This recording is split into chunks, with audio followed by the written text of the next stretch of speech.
তো দেখো গত পরশুদিন বন্ধুরা একটা বিয়ে বাড়ির নিমন্ত্রণ ছিল, তো সেখানে যাচ্ছিলাম আমি, আমার ছেলে মেয়ে, আমার হাজব্যান্ড একসাথে।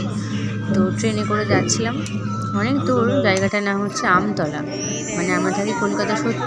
তো সেখান থেকে আমতলা অনেকটাই দূরে, প্রায় 2-2.5 ঘন্টার রাস্তা। তো আমরা শিয়ালদা যাব, তারপরে মাঝেরহাট হয়ে ওখান থেকে আবার বাসে করে আমতলা নামবো। কি করছি দেখি জার্নি করছে একসাথে। দেখো আমার ছেলে কেমন বসে আছে, রোমান দেখো না, শান্তশিষ্ট ভদ্রলোক। ওর বাবা পাশে বসে আছে। আমি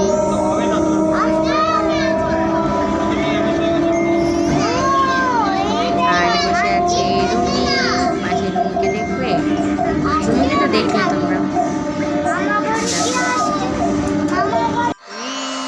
এই দেখো, তারপর ওদের বাড়ি চলে গিয়েছিলাম। পাখি ছিল, কি সুন্দর পাখিগুলো, আমার ছেলে খেলাধুলা করছিল।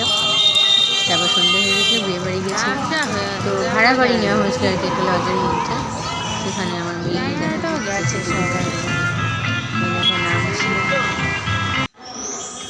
এই যে নতুন বউ বসে আছে, দেখো নতুন বউটি খুব মিষ্টি, নাম হচ্ছে প্রিয়া। তো সেখানে আমার ছেলে আর মেয়ে দেখো আইসক্রিম খাচ্ছে, খাওয়া দাওয়ার পর। ঠান্ডার মধ্যে আইসক্রিম খেতেই হবে, না হলে হবে না। দাদা ভাইও আছে, এবার আমি সাজুগুজু করেছি।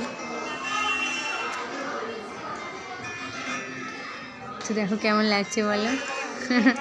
চলো যাই হোক, এরকম ব্লগ দেখতে থাকো, সাবস্ক্রাইব করে রেখো। টাটা বন্ধুরা, হ্যাপি নিউ ইয়ার।